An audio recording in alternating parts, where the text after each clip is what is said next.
Implementasi transisi energi kita oleh pemerintah sampai sekarang seperti tarian poco-poco. Niko tahu tarian poco-poco? Iya. Apa itu? Iya, itu tarian. Selangkah maju, selangkah mundur, selangkah maju. Enak sih kalau menari, tapi untuk transisi energi mengatasi perubahan iklim itu sangat tidak baik. Saya gelisah karena kita tetap saja mengutamakan ekonomi dan mengorbankan lingkungan hidup yang pada akhirnya menimbulkan berbagai bencana lingkungan hidup yang kita alami. Dan rakyat pun dari awal sudah mengatakan, Pak, tolong jangan dilanjutkan food estate. Kan itu yang terjadi masyarakat adat kita. Iya. Tapi pemerintah tidak mendengar. 600 hektar lahan yang ditebangin, digagas untuk panen singkong gitu ya, tapi nggak gagal. 17.000 hektar ditebangin buat panen padi, itu gagal juga. Dan saya pikir ya itu implementasi gimana, pengawasannya gimana.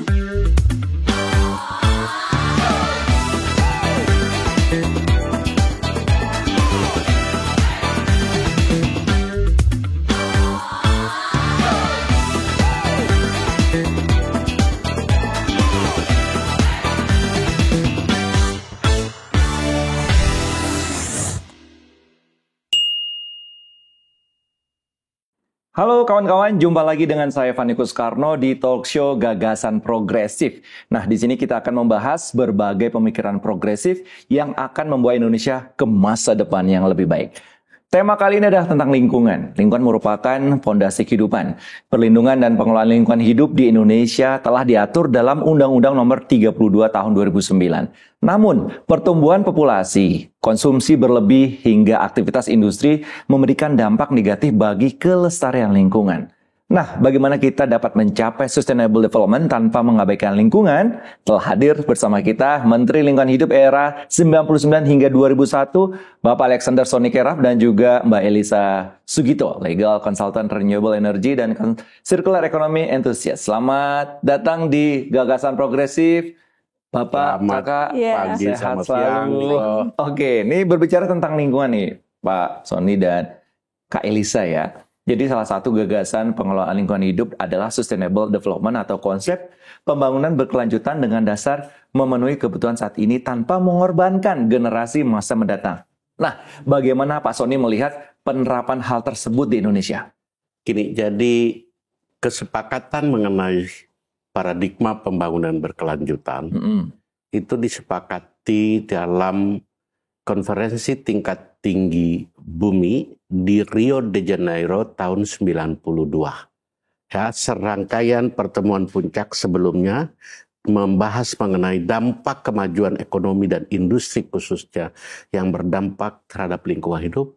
Lalu pada 92 di Rio de Janeiro itu semua kepala negara bersepakat kita harus mengubah paradigma pembangunan kita untuk memberi perhatian tidak hanya kepada ekonomi tetapi juga lingkungan hidup dan sosial budaya. Sehingga saya selalu mengingatkan bahwa paradigma pembangunan berkelanjutan mau mencapai 3 sustainability, keberlanjutan. Satu adalah keberlanjutan ekonomi. Kita tidak menolak keberlanjutan ekonomi karena kita butuh kemajuan ekonomi untuk mengatasi berbagai problem sosial dan kesejahteraan masyarakat. Jadi kita butuh economic sustainability, tetapi dengan tidak mengabaikan ecological sustainability, sebagaimana dikatakan oleh Liko tadi, sehingga apa yang kita bangun sekarang dengan mengeruk sumber daya alam, masih ada juga peluang bagi generasi yang akan datang, akan alam dan bumi yang juga lestari untuk mereka juga menikmatinya, tetapi ditambah dengan socio-cultural sustainability. Artinya tidak boleh juga merusak seluruh tradisi budaya kearifan yang dimiliki oleh masyarakat.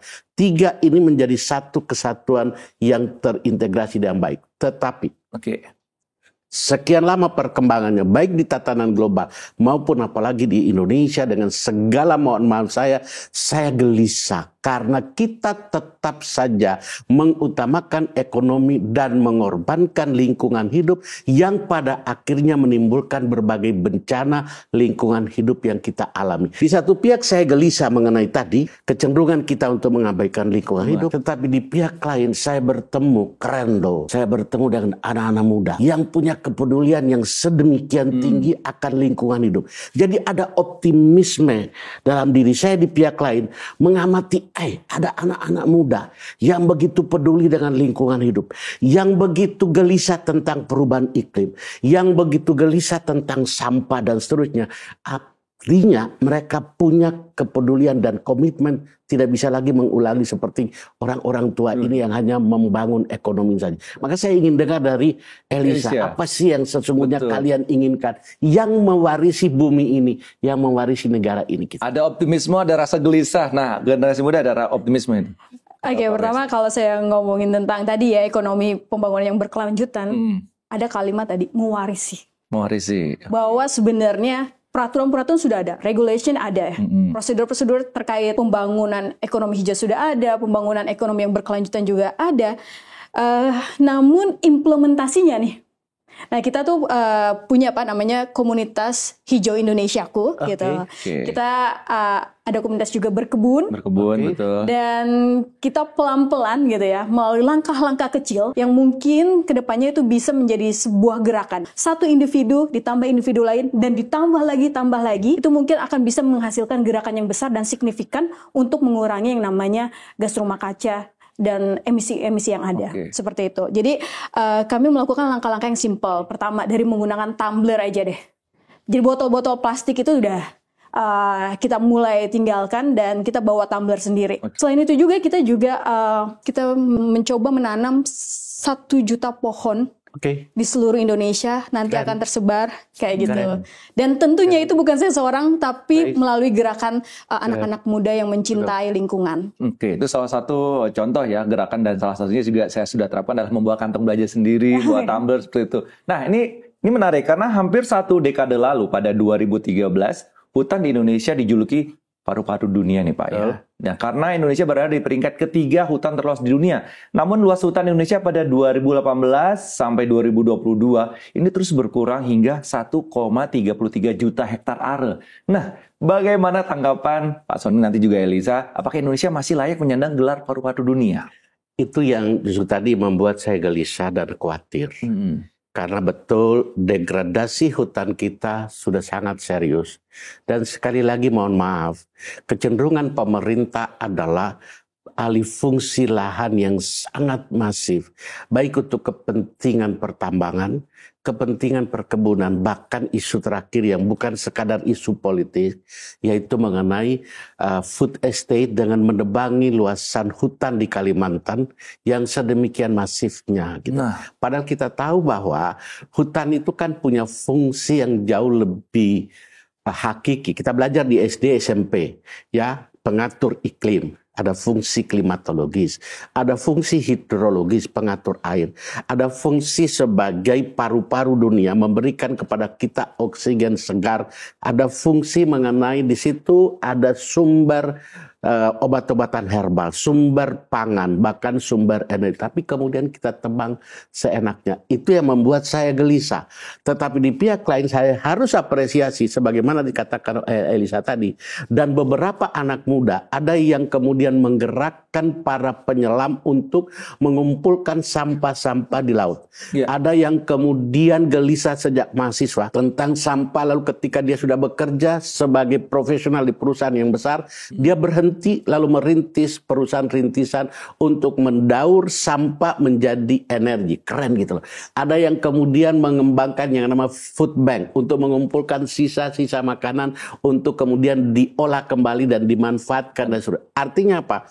Di pihak yang satu ada kegelisahan dan kita memberi koreksi kepada pemerintah, tapi di pihak lain ada sinyal-sinyal optimisme yang diberikan oleh anak-anak muda ini. Artinya apa? Kepada Ganjar Mahfud Kami menangkap bahwa ini ada tanggung jawab sangat besar untuk menjawab aspirasi anak-anak muda ini, bahwa lingkungan hidup kita tidak boleh abaikan lagi. Lingkungan hidup harus menjadi bagian integral dari keseluruhan pembangunan kita ke depan. Nah, sehingga sekali lagi kami dari Ganjar dan Mahfud sangat serius bahwa kami akan serius menjaga lingkungan, termasuk yang salah satu yang problem adalah dengan mudah kita abaikan aturan undang-undang. Tadi Niko menyebut ada Undang-Undang 32 2009 tentang perlindungan dan pengelolaan lingkungan hidup. Betul.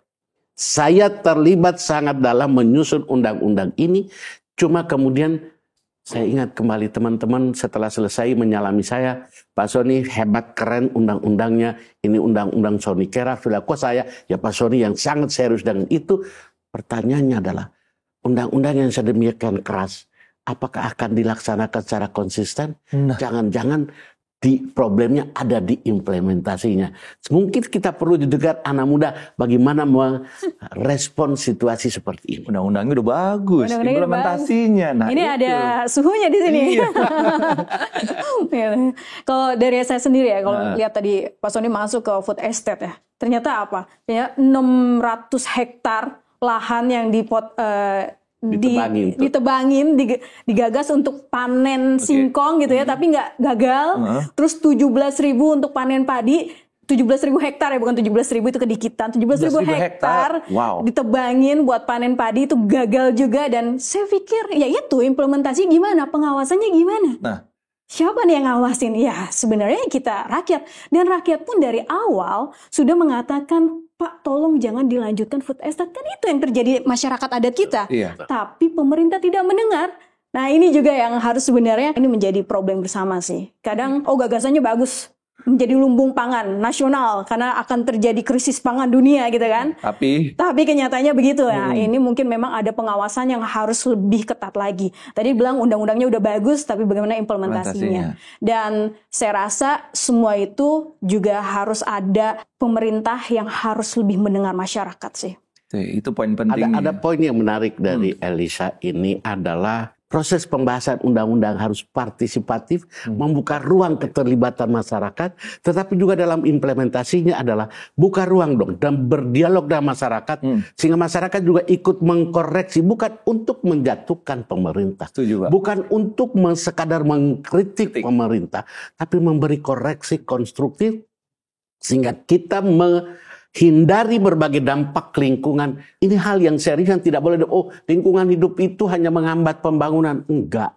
Lingkungan hidup justru mau memastikan bahwa pembangunan itu memberikan dampak yang positif dan meminimalisir dampak yang negatif. Saya kira pesan dari anak muda ini, terima kasih Elisa, kalian punya keperhatian yang serius dan ini menjadi bekal aspirasi bagi Ganjar dan Mahfud. Saya tentu terlibat di dalamnya, akan bersama Pak Ganjar Mahfud untuk tetap mengingat aspirasi kalian. Siap. Intinya masyarakat juga harus dilibatkan, Pak ya. Dilibatkan, termasuk masyarakat lokal yang diingatkan oleh Elisa tadi, supaya masyarakat itu bisa memunculkan gagasan-gagasan seperti gagasan progresif gitu. Nah, benar. Oke nih, tadi kalau kita berbicara tentang Indonesia berada di urutan 3 tentang paru-paru dunia. Nah, kemudian ada nih, menurut basis data emisi untuk penelitian atmosfer global atau EDGAR milik Komisi Eropa, Indonesia sekarang menempati urutan 7 dari 11 negara penghasil emisi gas rumah kaca terbanyak di 2022. Dari Elisa dulu ya. Jadi menurut Elisa, bagaimana langkah yang dapat diambil oleh Indonesia dalam mengurangi emisi gas rumah kaca? Oke. Pertama kalau ngomongin gas rumah kaca, pasti kita ngomongin tentang polusi yang ada, emisi yang ada. Dan kalau misalnya kita lihat di Jakarta aja gitu ya, sebuah kota yang merupakan miniatur Indonesia gitu, kita lihat polusinya luar biasa banyak gitu. Dan kalau kita lihat lagi gitu, sebenarnya energi listrik yang dihasilkan itu dari mana sih sumbernya? Ternyata Indonesia ini hari ini masih pakai energi fosil, terutama batu bara. Dan bahkan Mas kalau di industri-industri ada di Indonesia itu 68% energi listrik yang dihasilkan dari batu bara. Dan inilah yang harusnya sebenarnya sudah kita melalui Paris Agreement di 2016 kita sudah ratifikasi ya Pak. 2015 ya. Ya. Nah, inilah yang kita harus aplikasikan. Aplikasikannya apa ya? Kita mulai berubah untuk transisi energi energi yang terbarukan, kemudian kita harus menggunakan yang namanya green energy, konsep green energy, terus juga kita harus melakukan yang namanya perubahan transportasi beralih ke kendaraan listrik seperti itu.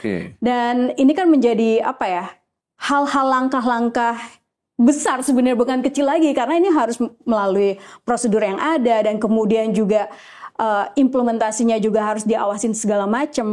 Dan kalau kita lihat ya, Indonesia itu bahkan diinginkan ya di tahun 2030 itu sudah mengurangi emisinya sebesar 43% gitu. Jadi kalau misalnya investasi Indonesia hari ini untuk transisi energi dan bahkan merubah dari bensin kemudian ke energi listrik gitu untuk kendaraan-kendaraannya tidak dilakukan hari ini, rasa-rasanya sulit. Dan itu harus disupport langsung oleh pemerintah. Kenapa harus disupport pemerintah? Karena membutuhkan dana 4.000 triliun untuk mengurangi 43 yang namanya gas rumah kaca di Indonesia sampai tahun 2030.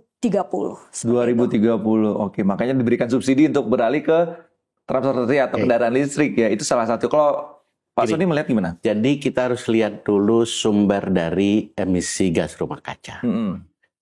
Kenapa kita digolongkan sebagai negara ke-7 ya? Iya, ke-7. Emitter, sebagai negara pengemisi lah ya. Itu sesuatu yang cukup serius loh. Ketujuh di dunia, ketiga di Asia. Oke, betul. Padahal kita sebenarnya belum tergolong sebagai negara industri maju ya. Biasanya negara emitter terbesar itu negara-negara industri maju. Kenapa demikian? Karena satu sumber emisi kita dari gas rumah kaca adalah kebakaran hutan. Potensi untuk menyerap gas rumah kaca dari hutan juga menurun. Sehingga bertambahlah gas rumah kaca itu. Kemudian tadi dari sektor energi itu dari pembangkit yang masih fosil yaitu batu bara, dari transportasi yang juga masih menggunakan fosil, dan dari dari industri. Industri juga tadi disebutkan, industri juga masih menggunakan fosil. Selain tentu dari proses pertanian yang mengemisi beberapa jenis gas metan, dari sampah yang juga mengemisi beberapa gas. Tapi dua yang terbesar adalah hutan dan ini. Nah, artinya dengan demikian, apa yang harus kita lakukan untuk menurunkan emisi gas rumah kaca itu? Mau tidak mau kita stop deforestasi. Penghentian pembukaan lahan hutan, ya, hentikan kebakaran hutan supaya kita tidak masuk dalam negara 73. Itu bukan rekor yang bagus, Pak ya. Satu. Tapi terjadi terus ini. Sampai ke pemerintah Jokowi ini masih terjadi terus, bahkan tadi food estate misalnya. Lalu yang di sisi energi yang harus kita lakukan hari ini minimal ada dua.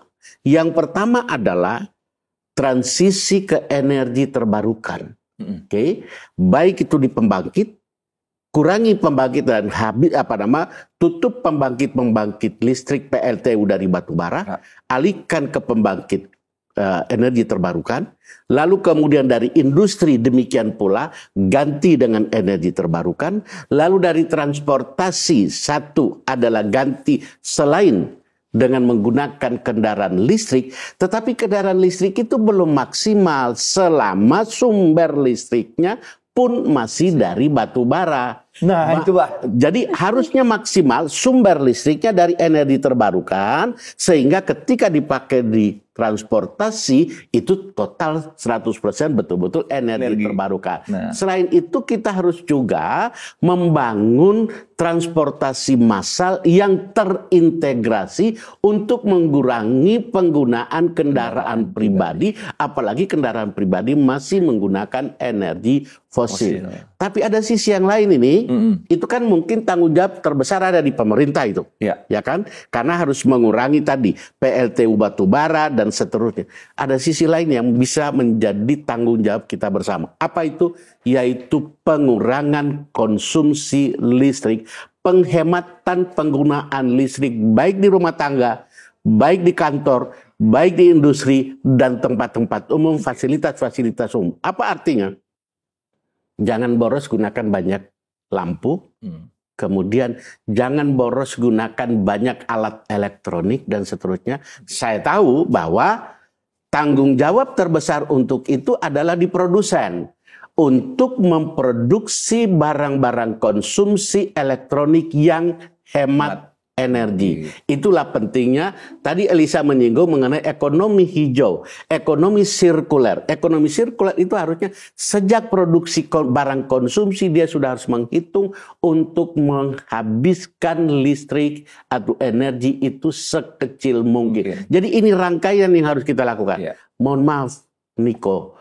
Kritik saya kepada pemerintah sampai hari ini adalah saya dulu di Dewan Energi Nasional merumuskan mengenai transisi energi. Target kita di 2025, 1 tahun lagi, adalah bauran energi nasional pada tahun 2025 adalah 23% harus dari energi terbarukan. Apa yang terjadi hari ini? Baru sekitar 13-14%.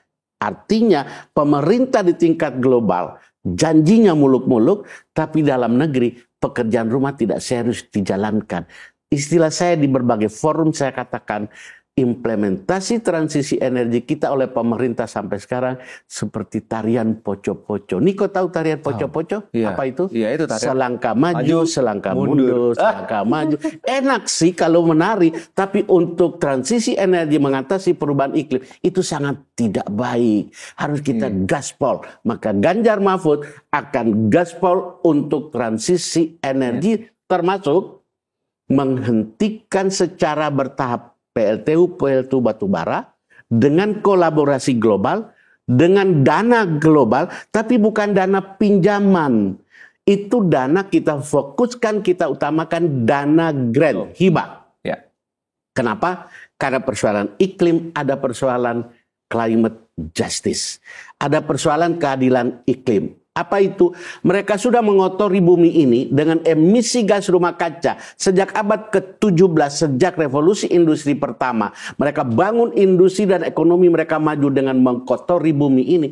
Lalu sekarang kita disuruh untuk menghentikan seluruh PLTU batubara kita. Mari dong tanggung jawab bersama. Maka kalian harus menyediakan dana hibah untuk membantu kami menutup PLTU kami itu untuk segera kami beralih ke energi terbarukan. Oke, ini masih berbicara tentang energi terbarukan ya, karena salah satu tema kekinian dalam pengelolaan lingkungan hidup adalah ekonomi hijau yang tadi sempat disinggung juga.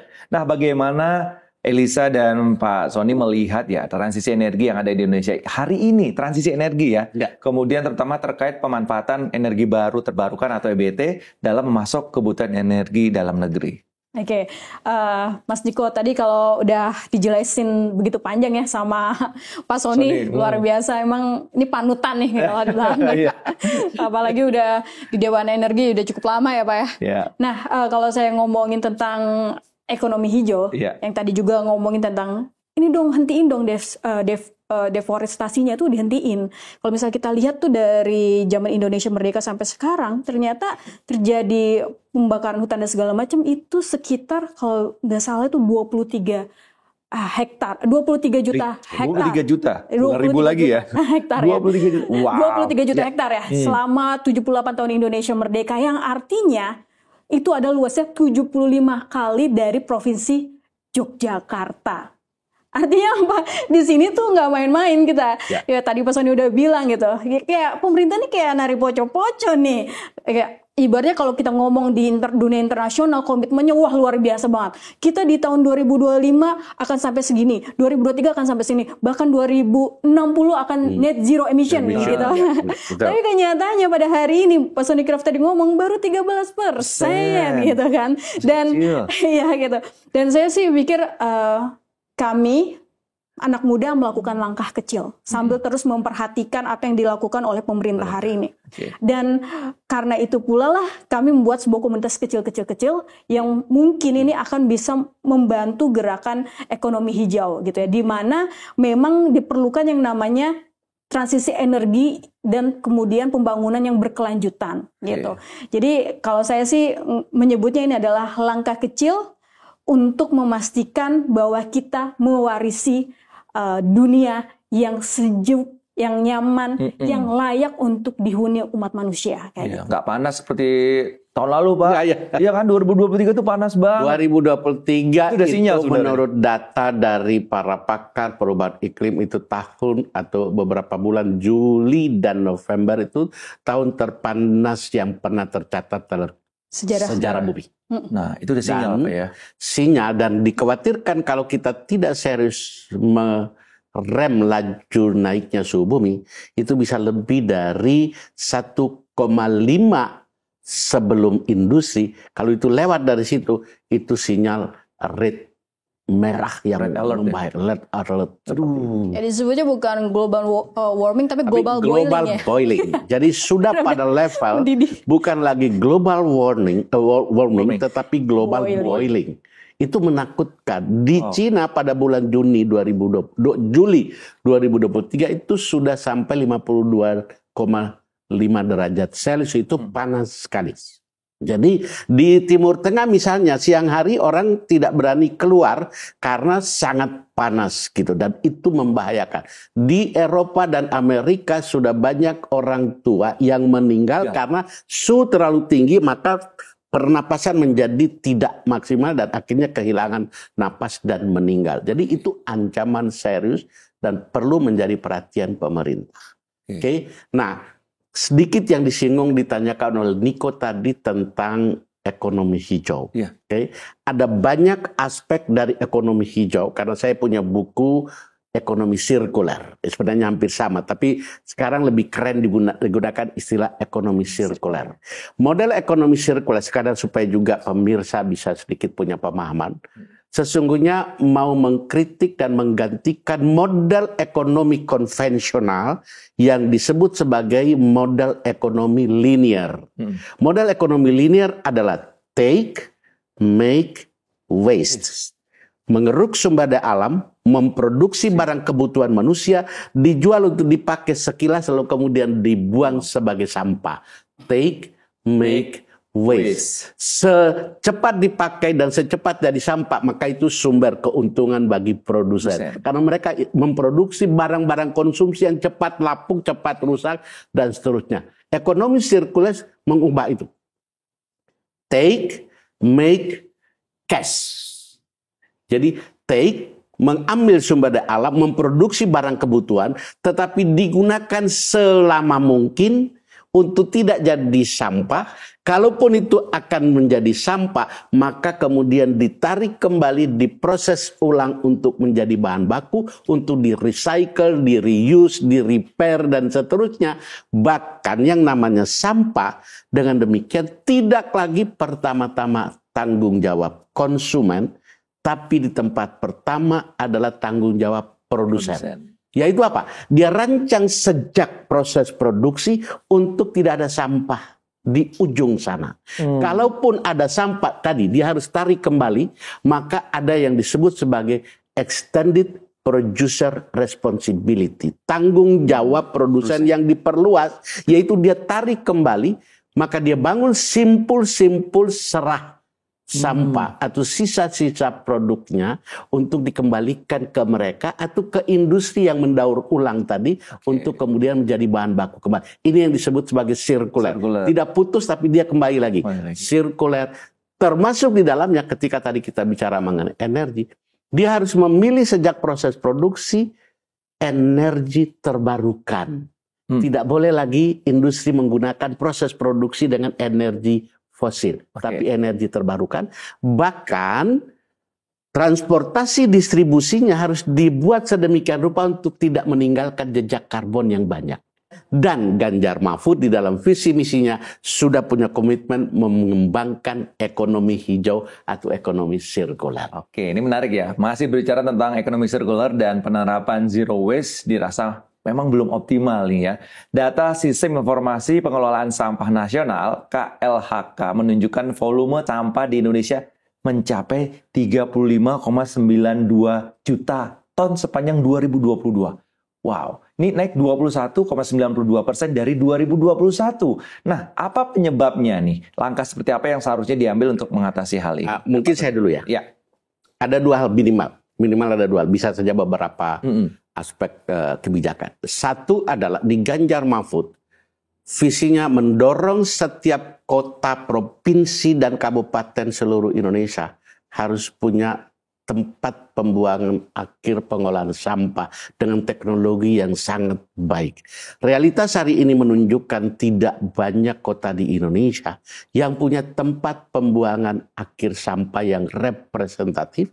Dengan akibat apa?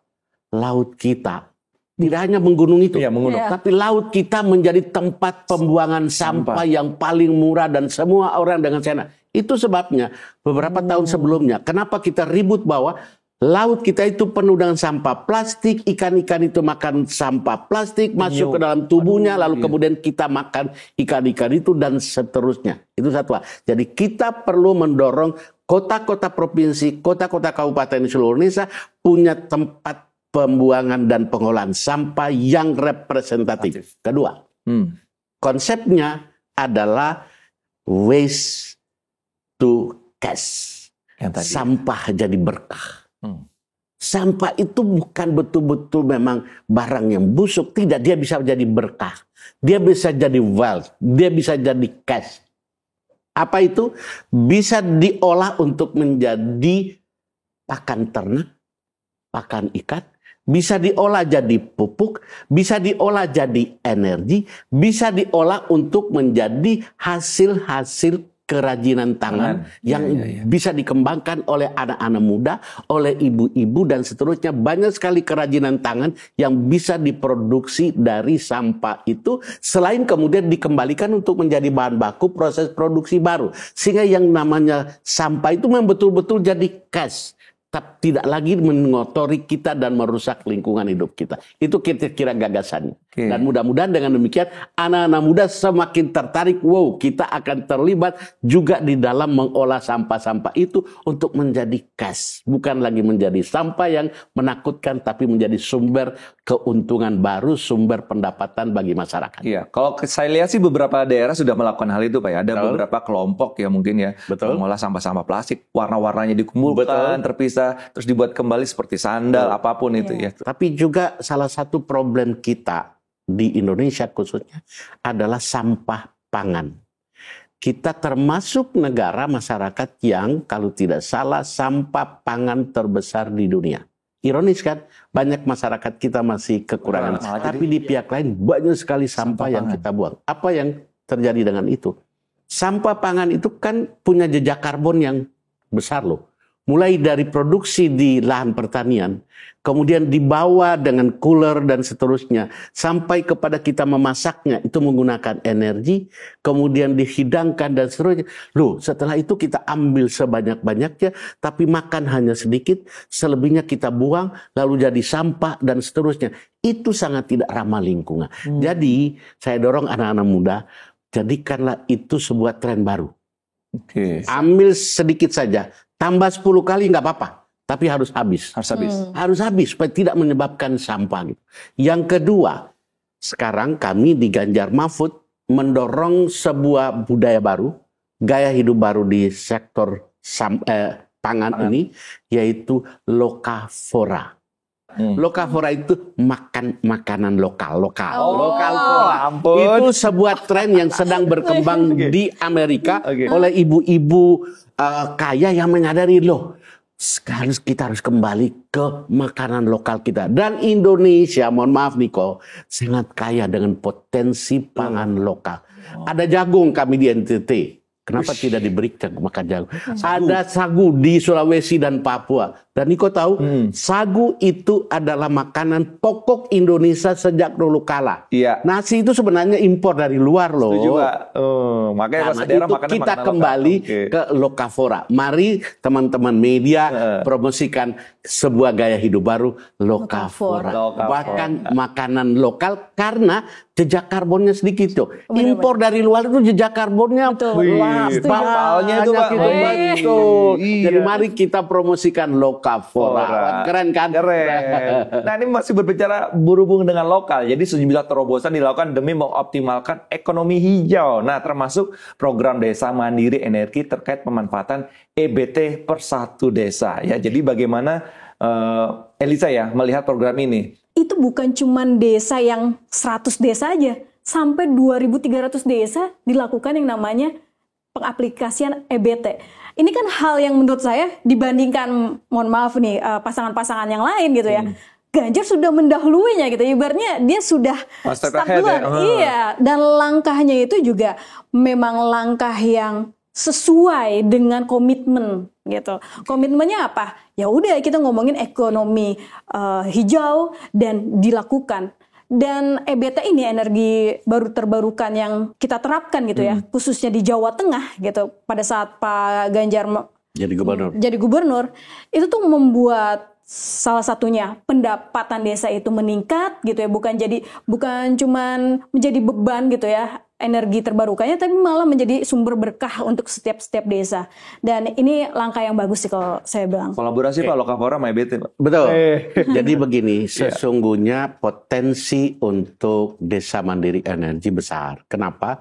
Karena Indonesia ini dikarunia Tuhan sumber energi yang sangat banyak. Ya, mulai dari panas bumi itu tentu skala besar, kemudian panas matahari, PLTS, pembangkit listrik tenaga surya, itu bisa dalam skala yang kecil dan tersebar di seluruh Indonesia. Kalau mungkin angin, oke lah, mungkin masih terlalu besar ya, karena kincir anginnya besar dan seluruh. Tapi misalnya juga adalah mini hidro, mikro hidro, ya dari sungai-sungai kecil dengan generator yang kecil misalnya. Demikian pula biogas misalnya dari kotoran ternak, dari sisa-sisa sampah makanan, dari buah-buahan kemudian kita olah untuk menjadi sampah, dari sampah tadi yang kemudian diolah untuk menjadi juga energi dan seterusnya. Sehingga bisa berkembang, setiap desa bisa punya energi tadi. Dengan demikian mereka bisa tadi dikaitkan dengan Lokavora tadi, dengan proses produksi pangan lokal, maka kita akan mendapatkan desa-desa kita yang semakin maju. Tetapi bersama dengan itu, Ganjar Mahfud juga mendorong dalam skala yang lebih besar untuk kepentingan industri. Tadi kan kita bicara skala kecil pada level desa, yang kami sebut sebagai demokratisasi energi. Kenapa demokratisasi? Karena rakyat dan desa-desa bisa juga mengembangkan potensi energi yang mereka miliki. Tapi untuk skala industri yang besar, maka kita punya program yang kita sebut sebagai Nusantara Grid. Membangun transmisi yang menghubungkan semua pulau-pulau di Indonesia, sehingga semua produksi energi terbarukan dari berbagai pembangkit tenaga surya, tenaga angin, panas bumi dan seterusnya masuk ke dalam transmisi energi tadi, lalu bisa dikonsumsi oleh industri-industri yang sudah diwajibkan dan dituntut oleh dunia internasional, konsumen internasional untuk juga beralih ke energi terbarukan. Karena apa? Kalau kita memproduksi barang ekspor kita belum dengan energi terbarukan, ketika kita ekspor keluar bisa dikenakan pajak karbon. Nah, kalau tadi kita membahas ekonomi hijau, sekarang kita ke ekonomi biru. Jadi penambangan pasir laut, overfishing, limbah industri merupakan beberapa hal yang merusak pelestarian lingkungan laut. Menurut Pak Sony ya, jadi kebijakan seperti apa yang optimal menjaga kelestarian laut dengan konsep berkelanjutan? Hanya Ganjar Mahfud yang memberi perhatian terhadap pengembangan potensi kita di sektor maritim. Jangan lupa kita ini adalah negara maritim, adalah bangsa samudra dengan luasan laut yang sangat luas, dan potensi ekonomi kita dari laut dan posisi geostrategis yang diapit oleh dua samudra dengan selat yang alki yang luar biasa itu, sayangnya sampai sekarang kita tidak manfaatkan. Coba kita lihat, Singapura justru memanfaatkan jalur itu menjadi sumber pendapatan yang luar biasa. Kita mengabaikan itu. Belum lagi kita bicara mengenai potensi sumber daya perikanan dan sumber daya maritim. Di sana ada kepiting, ada rumput laut, ada banyak sekali yang kita miliki. Selama ini kita tidak kembangkan cukup baik. Bu Susi sudah benar menenggelamkan kapal-kapal asing, tetapi dia tidak mengembangkan industri perikanan yang besar untuk juga mengangkat kesejahteraan nelayan dan masyarakat pesisir. Itu yang dilakukan oleh Ganjar Mahfud di dalam visi misinya. Tetapi untuk itu harus juga kembali lagi tadi, pembangunan berkelanjutan juga harus diterapkan di sektor maritim, di sektor kelautan. Apa itu? Kita mengambil dari sumber daya alam, tetapi bersama dengan itu kita harus tetap melakukan konservasi, termasuk penangkapan yang terkendali sehingga tidak terjadi overfishing, tidak terjadi benih-benih ikan dan kemudian lobster dan seterusnya kemudian kita tangkap dan kemudian menjadi punah dan seterusnya. Demikian pula terumbu karang itu kita harus konservasikan, dan karena itu saya melihat bahwa kebijakan untuk mengeruk pasir laut itu tidak pada tempatnya. Harus kita konservasi, harus kita jaga karena punya potensi untuk merusak terumbu karang dan ekosistem laut yang mengganggu seluruh potensi itu. Bahkan begini, tambahkan satu poin. Kami akan melanjutkan yang selalu selama ini banyak didiskusikan mengenai hilirisasi. Ya, hilirisasi yang dilakukan oleh pemerintahan Jokowi itu sebenarnya saya menjadi ketua Panja Undang-Undang Mineral dan Batubara. Saya paksakan untuk harus ada proses hilirisasi yang di dalam undang-undang disebut sebagai kewajiban untuk melakukan pemrosesan dan pemurnian mineral batubara di dalam negeri yang kemudian dijalankan oleh Jokowi. Kami akan melanjutkan ke sektor lain yaitu sektor pertanian dan agroindustri. Apa itu? Banyak sekali potensi perkebunan kita, kopi, coklat, dan seterusnya yang bisa kita proses hilirisasi menghasilkan tidak hanya bahan-bahan kebutuhan pangan kita, tapi juga ada obat-obatan, ada kosmetik dan seterusnya. Dari CPO saja ada, tidak hanya minyak goreng loh, tapi ada juga obat-obatan dari situ, ada juga kosmetik dari minyak kelapa misalnya, dari misalnya juga kelor misalnya. Di NTT itu kami sejak kecil sayur kami itu hanya daun kelor itu dan punya khasiat yang luar biasa. Itu bisa diproses untuk mengganti air susu ibu, untuk menjadi makanan bayi dan sebagainya. Di sektor kelautan ada banyak sekali proses hilirisasi yang kita bisa lakukan. Rumput laut itu bisa menghasilkan banyak sekali tidak hanya makanan tapi kosmetik, kemudian obat-obatan dan seterusnya. Itu yang kita akan lakukan dan sangat komprehensif di dalam visi misinya Ganjar Mahfud. Nah, salah satu program yang diusung Ganjar Mahfud yakni Maritim Unggul. Nah, bagaimana Pak Sony dan Elisa ya melihat konektivitas dan kapasitas maritim yang ada hari ini? Apakah sarana dan prasarana transportasi laut sudah berjalan optimal dalam menjangkau perdagangan regional maupun internasional? Jadi begini, seperti saya lanjutkan tadi, selama ini jalur-jalur perdagangan yang sangat strategis di Indonesia kita tidak manfaatkan secara maksimal. Padahal itu sebenarnya bisa menjadi jasa perdagangan dan jasa transportasi laut, tidak hanya domestik, tetapi internasional. Kita buka kemudian juga misalnya servis kapal-kapal itu dilakukan di Indonesia, pengisian bahan bakarnya dilakukan di Indonesia dan seterusnya. Semua itu bisa meningkatkan pendapatan negara kita dari sektor laut itu.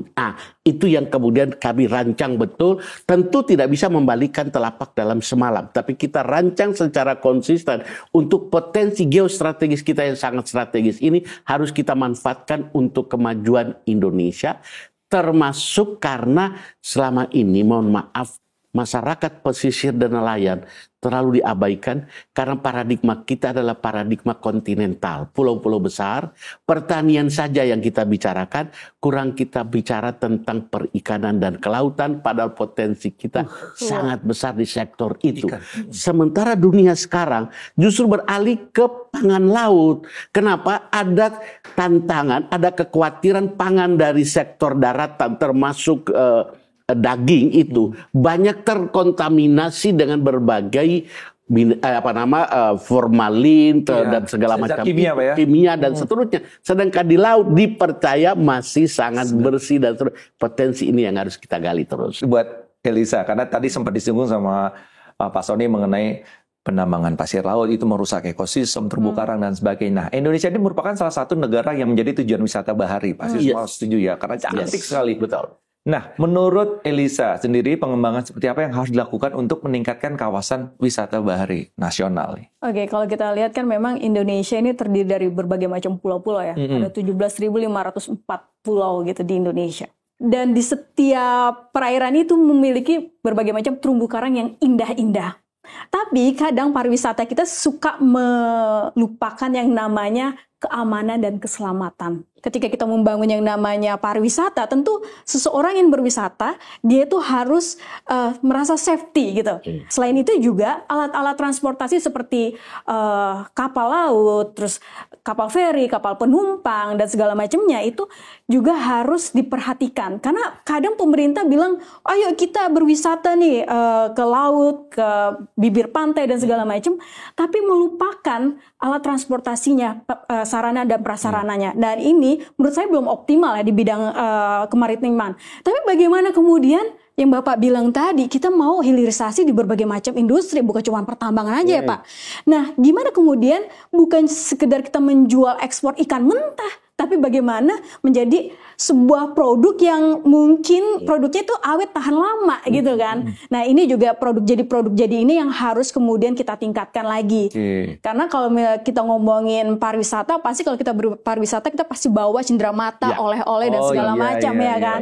Nah, ini yang kan ada mutiara-mutiara yang indah gitu. Kita bisa bawa-bawa itulah kayak gitu. Jadi banyak hal yang bisa dioptimalkan untuk wisata bahari, Pak ya. Kami mendorong apa yang disebut sebagai community based tourism, yaitu sekali lagi tadi supaya sumber daya alam kita, potensi pengembangan ekonomi itu bermanfaat bagi masyarakat setempat juga. Jadi mereka harus dilibatkan. Dari semua jasa pariwisata, semua peluang industri pariwisata itu harus terbuka juga untuk masyarakat lokal. Jangan hanya diambil oleh investor-investor besar. Itu Pak, aduh. Betul. Karena itu salah satu aspek penting sekali lagi di dalam pengembangan juga pariwisata adalah penyiapan tenaga-tenaga lokal untuk ambil bagian di dalam itu. Apa itu? Di hotel, ya kan? Seluruh aktivitas mulai dari koki sampai kepada pelayan sampai kepada office room dan seterusnya harus terbuka untuk masyarakat lokal. Demikian pula jasa dive di sana ya, snorkeling, dive dan seterusnya harus disiapkan anak-anak muda kita untuk mengambil peran di dalam setiap perilaku. Demikian pula homestay-nya dan seterusnya. Peran pemerintah terutama membangun infrastrukturnya, energinya, jalannya, pelabuhannya, rumah sakitnya untuk terjadi kalau ada sesuatu mereka bisa ditangani. Katakan Bali sudah terkenal, Bali kita jual sebagai main course-nya, tetapi ada dessertnya. Dessertnya misalnya Labuan Bajo. Tapi Labuan Bajo sudah maju, Labuan Bajo sudah menjadi main course-nya. Maka wilayah lain kita tawarkan sebagai dessertnya. Mereka sebenarnya tidak mau ke wilayah itu. Tapi sudah dalam paket, mau tidak mau mereka ke situ. Ke Wakatobi misalnya. Sampai di Wakatobi, wah ternyata Bali nggak ada apa-apanya. Kami sekarang harus langsung ke Wakatobi. Dan seterusnya. Raja Ampat misalnya dan seterusnya. Rote misalnya dan seterusnya. Maka itu yang harus dilakukan oleh pemerintah, paket-paket promosi untuk bisa memajukan pariwisata kita, dan dengan demikian sumber penghasilan pendapatan masyarakat di sekitar juga tumbuh sehingga mimpi Ganjar dan Mahfud mewujudkan negara maritim yang adil dan lestari itu bisa terwujud. Oke, ini berbicara soal pemimpin. Jadi bicara sosok pemimpin masa depan. Jadi para capres-cawapres telah memaparkan di gagasan terkait lingkungan. Bagaimana Pak Sony melihat pasangan Ganjar Mahfud apakah dapat mempercepat perwujudan lingkungan hidup yang berkelanjutan melalui ekonomi hijau dan ekonomi biru? Begini, soal visi misi, soal program bisa sangat bagus karena bisa dirancang oleh tim. Saya terlibat merancang visi misi Ganjar dan Mahfud. Tetapi berhasil atau tidak ada di tangan pemimpin yang menjalankan visi misi yang bagus-bagus itu. Syarat untuk itu bagi saya dengan seluruh perjalanan kita selama ini menurut saya terletak pada integritas pemimpin. Pada ketegasan pemimpin untuk menjamin semua program itu dijalankan sesuai dengan aturan yang ada. Maka kepastian hukum, maka penegakan hukum, maka pemberantasan korupsi itu harus menjadi syarat untuk bisa akselerasi semua program tadi. Tanpa itu, maka tadi kita bicara mengenai alih fungsi lahan, mengenai transisi energi, mengenai ekonomi hijau, bisa diakal-akali karena terlalu banyak kepentingan yang ada di dalamnya. Maka saya selalu ingatkan, pemilihan presiden bukan hanya konstetasi visi dan misi dan program, tapi juga adalah konstetasi integritas pemimpinnya. Pilih pemimpin yang punya integritas, yang tidak akan melakukan korupsi, yang tidak akan memanipulasi hukum. Dan itu ada pada Ganjar dan Mahfud. Karena saya tahu kedua orang ini lama bersama mereka punya integritas. Oke, Elisa. Pak Ganjar itu dapat diandalkan. Kalau waktu jadi gubernur, Pak Ganjar tuh setiap ngelihat tweet, itu ada masalah langsung dieksekusi. Betul. Permasalahannya langsung diselesaikan. Nggak ditinggal begitu aja. Nah, hal-hal yang seperti ini yang kita pingin ada dalam sosok pemimpin yang akan datang. Dan tentunya ini tuh kita melihat bahwa Pak Ganjar ini bisa beradaptasi sama Gen Z juga. Melihat track record Pak Ganjar dan Pak Mahfud, kayaknya beliau adalah sosok yang memiliki politik will terhadap green economy dan blue economy. Yes. Dan itu dibuktikan dia sudah mengimplementasikan ketika berada sebagai gubernur di Jawa Tengah terkait ngomongin kelautan dan ngomongin juga tentang ekonomi hijau. Dan IBTE juga ya Pak. Betul. Ini jadi kalau menurut saya ini paket lengkap gitu. Kenapa kita anak muda nggak milih beliau? Dan saya harap sih nanti banyak anak muda gitu yang benar-benar ketika Pak Ganjar Pak Mahfud jadi kita tagih janjinya. Yes. Ayo kita Betul. kayak implementasikan green economy dan blue economy di Indonesia. Terima kasih Elisa. Terima kasih. Untuk menutup perbincangan hari ini, jadi berikan gagasan progresif ya, Elisa, Pak Sony, ini terkait kelestarian lingkungan hidup. Apa yang harus dilakukan? Singkat saja. Kalau saya akan menciptakan yang namanya El Hero di Indonesia. Artinya desa renewable energy di setiap Indonesia yang bukan hanya mengurangi emisi, tapi juga menambah pendapatan setiap desa. Gitu. Dan karenanya itu akan terjadi ekonomi yang berkelanjutan. Oke. Kalau saya kembali lagi tadi, kuncinya pada penegakan hukum, kepatuhan kita kepada aturan yang sudah kita buat, dan sekaligus pemberantasan korupsi. Begini, saya terutama kepada adik-adik anak-anak muda, saya sendiri yang sudah usia begini gelisah dengan tingkat korupsi kita yang merajalela hampir semua lembaga. Dan itu menghambat seluruh visi besar kita, termasuk di bidang lingkungan.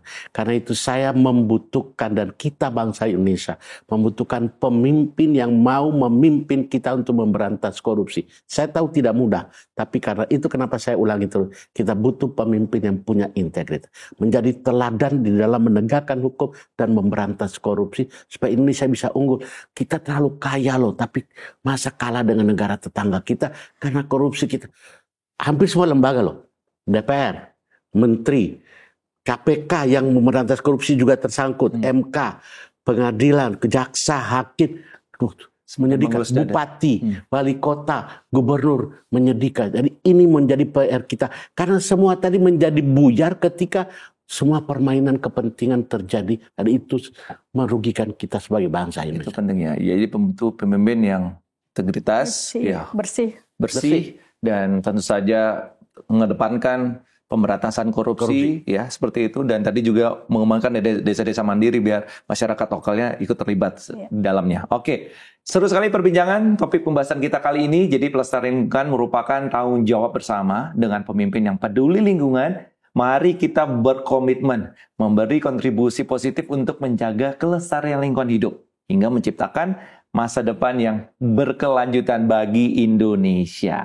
Terima kasih. Terima kasih Niko. Pak Sony. Terima kasih Elisa. Bisa mewakili anak muda punya kepedulian tinggi kepada lingkungan hidup. Terima kasih. Terima kasih. Jadi semoga gagasan progresif yang kita bahas memberikan inspirasi. Terima kasih kawan-kawan yang telah bergabung. Kita akan jumpa lagi di episode berikutnya. Tetaplah progresif menuju Indonesia unggul. Saya Faniko Soekarno beserta para narasumber undur diri. Sampai jumpa dan sampai jumpa lagi. Terima kasih. Terima kasih. Terima kasih.